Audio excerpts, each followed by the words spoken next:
Hello everyone, your cool original Panross776 here, armed with the same old Dark Season team, but Claude's on bonus season this time, so hopefully he'll do a little bit better, because if he doesn't, he's not sticking around much longer. Also, Ascendant Idan is our new near-save tech. She's immune to armor effective damage. She's got Scowl to get rid of pre-charged specials. I think she's just going to do pretty dang well, personally. We're up here against Flame. Brave Dimitri plus 10. Brave Corrin plus 10. Peony plus 2. Ash plus 10. And Air plus 3. So you're looking right there at a Brave Corrin with quite a bit of support, and Brave Dimitri with quite a bit of support as well, but would you look at where they've put themselves? Maybe they forgot, but it is Dark Season, and our favourite Dark Season mythic Embler is going to let Brave Dimitri get exploded a little bit here. Although, did I mention, I feel like I forgot to mention I'm running Cantria for a bit of a change. I really just wanted to bring guidance shenanigans over, but also I think the Brave effect coming in quite handy here already. Well, quite handy, it lets us do more than 1 damage to this Corrin before we get exploded by the counterattack.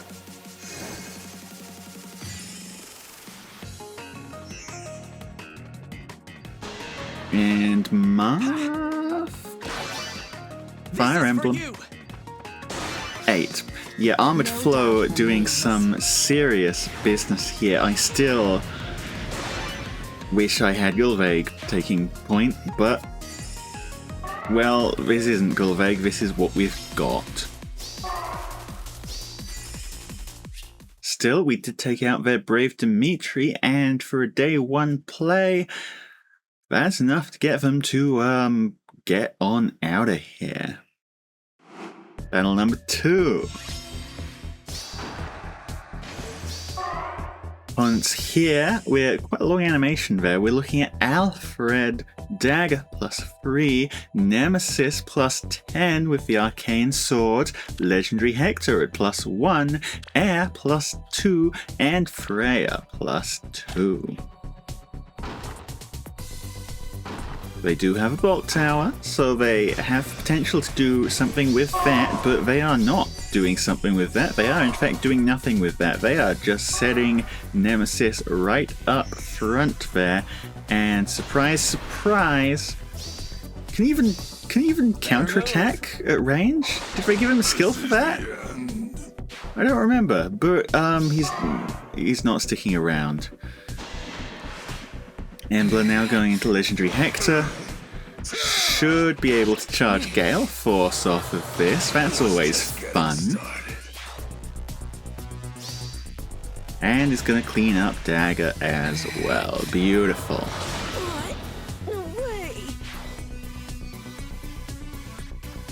Rest of the team shuffles forwards. Funny enough, can't hit Alfred despite the fact that he's right there. How's it going fare against Freya? Scowl helping to decharge that special. Dragon Wall helping with damage reduction, but it's Luna versus Estusian. How does damage turn out? 29. Not quite enough.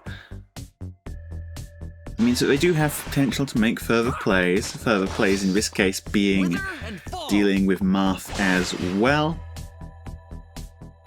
And what can Air do? Quite a lot, apparently. That's a Glacies. Not enough, apparently. Okay. Still, they do decide to give us a 1 more turn. And I think 1 more turn is all the turn we're going to need. Lethality deals with Alfred, not that we needed it. And probably...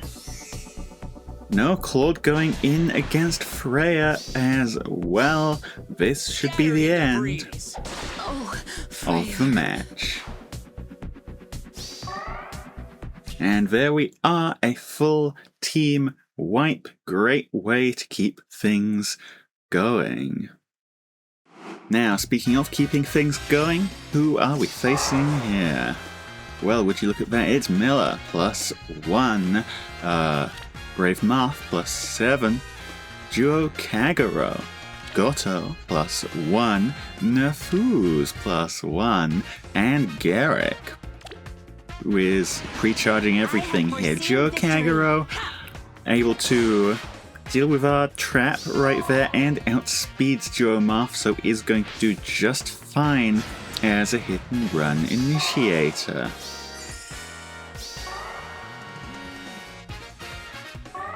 However, Miller not able to isolate our dancer, and that means Embla... I was kind of hoping we were going to get somewhere off of that. Actually, no, it means Embla is able to walk straight into Marth and explode. Duo Kagero up to her nonsense again. Citrine out of the way. That means we are counting on you, Claude. And here we are, Claude going into Goto. That old man has a lot of damage reduction. Lethality does not care. Kanto's into a position where he can get danced. Again, going around their brave Marth, going for Duo Kagero instead.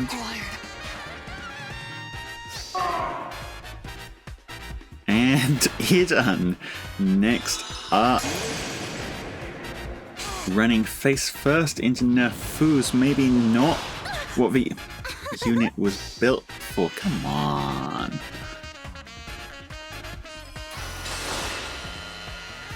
Well, that's a Nefuz at 1 hit point. And Katria, This is all for you.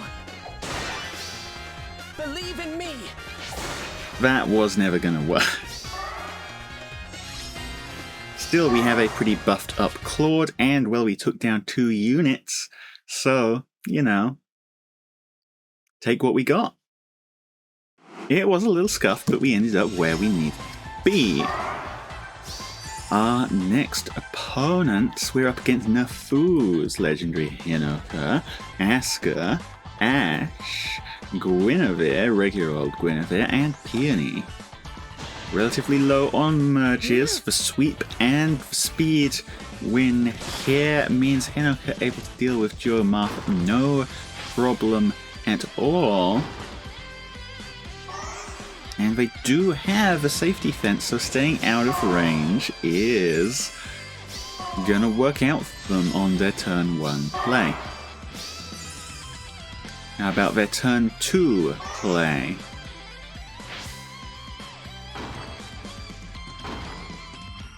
Looks to me like it's just shuffling around. Okay.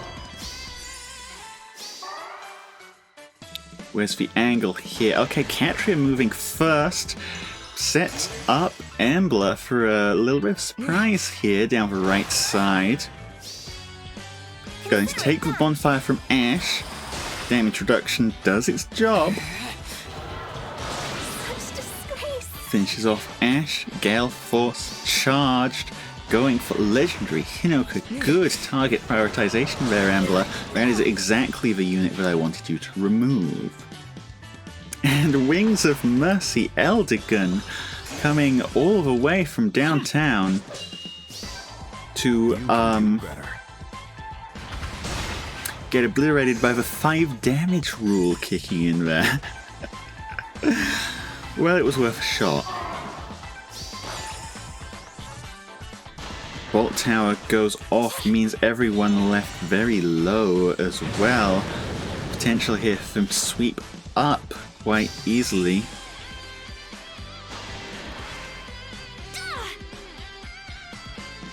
Nefu's going to one-shot Embla here. Actually, maybe good, means no specials getting charged. And Guinevere, is that really the move you want to be making with her? Yes, you can take out Idan, but kind of running out of options here now. You've used all your actions, well, except for that one, and there are still 2 units left alive, and one of those 2 units is Citrine. Nice.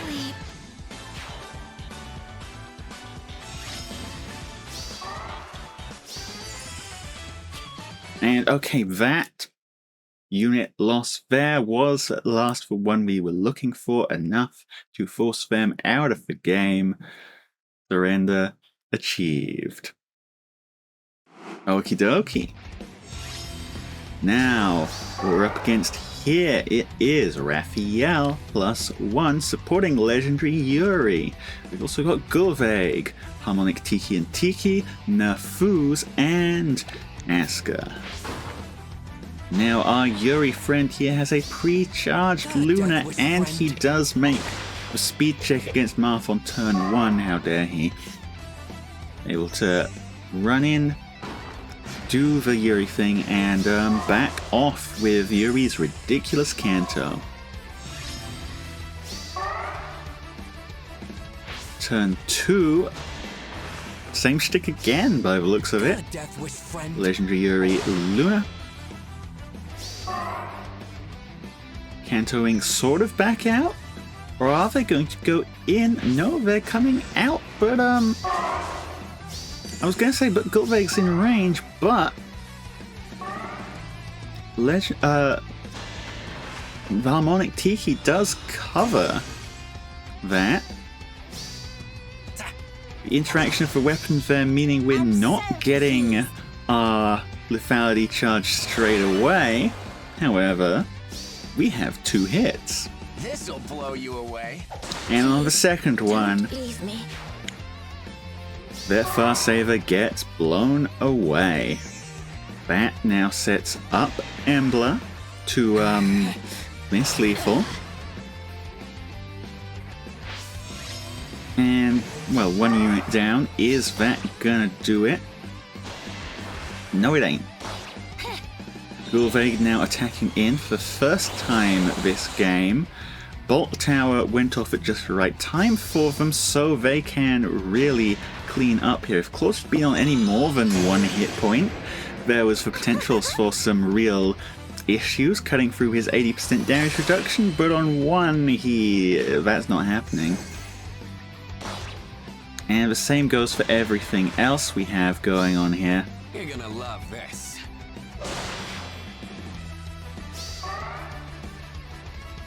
When those are the numbers you're on, you're just not surviving hits, frankly.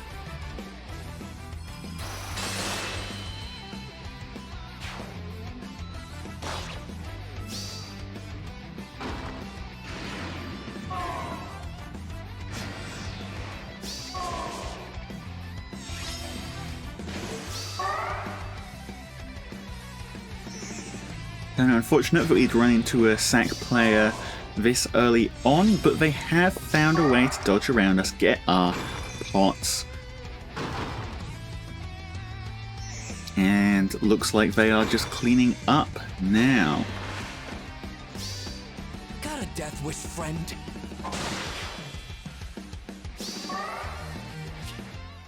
Well, that's just how it goes, I guess. Still, we did get 1 unit off of them, so our loss is not quite as bad as they otherwise would have been.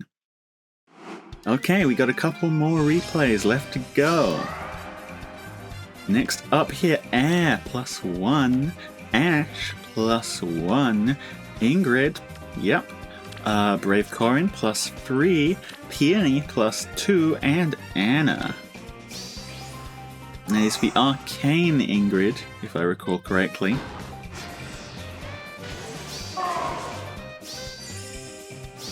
Let's see where they're going with her. Well, it looks like they have set up some kind of save strategy directly underneath us, forgetting, again, what Embla's effect does. Not here. I mean, sure, why not?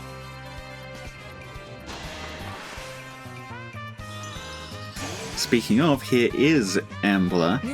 Looks like there's a chance against Ash here. Going to charge up Gale Force. Always love it when she does that. Such disgrace. And gets a kill to boot, despite that very strong defensive terrain via Divine Veins.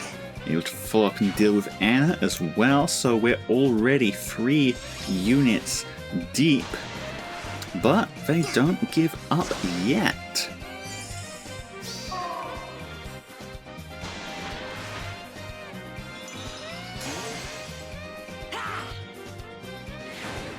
Well, it took 2 attacks, but they did manage to finally deal with Embla. And using the player phase, brave Corrin, and not able to finish off Duel Marth by the looks of it, so that's all the actions they're left with going into the next turn, which they're not actually going into because they left. And our final battle of the season. We're up against Prinny, Nafuz, Ninja Camilla, Prinny, Duo Prinny, Corrin, Byleth, and Goto. Fairly straightforward approach for our last battle. And they're just Ninja Camillaing it. That's what they're doing. See how that works out for them. Initial estimations say maybe not great. Here's Citrine, here's Glacies. Oh, thank goodness it's enough. Ninja Camilla, one of the few units who can actually maybe put a bit of a dent in our Citrine's ability to destroy things, given the whole having a red color advantage and also a high res stat. Embla actually not able to deal with Nafuz, however, Duel Marth is a bow, so Prinny is not living that. Everyone else shuffles up. We've got 2 saves of coverage. It's only turn 2, so Bolt Tower not going to be causing problems just yet. Nafuz versus Izan.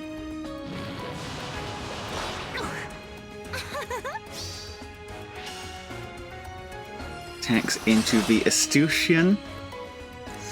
We're living the first combat, however, there are more combats. Here's the second combat. Does just enough, even with Scowl dealing with the special. Paul and Byleth now getting danced, going to clean up Citrine. Nafuz also charged Gale Force, so she has an opportunity to deal with something as well. Something she has chosen to deal with this time is Duo Marth. And luckily for us, Catry is still alive, so we don't have to deal with that pesky duo dance coming into play. Now, Claude against Violet. Claude getting to attack first, wins the speed check.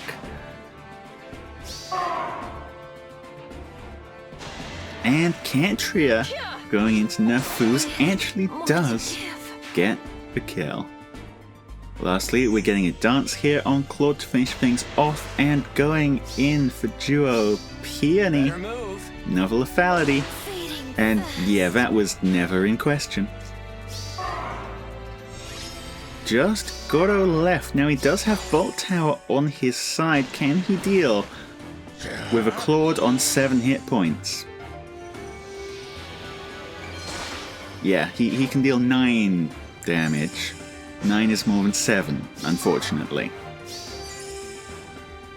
But that's about as far as he's getting, because Eldigan's time to miss lethal.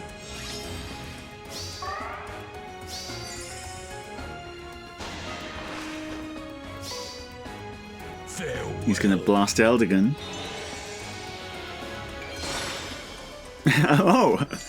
Okay, we 2 can play at that game, buddy.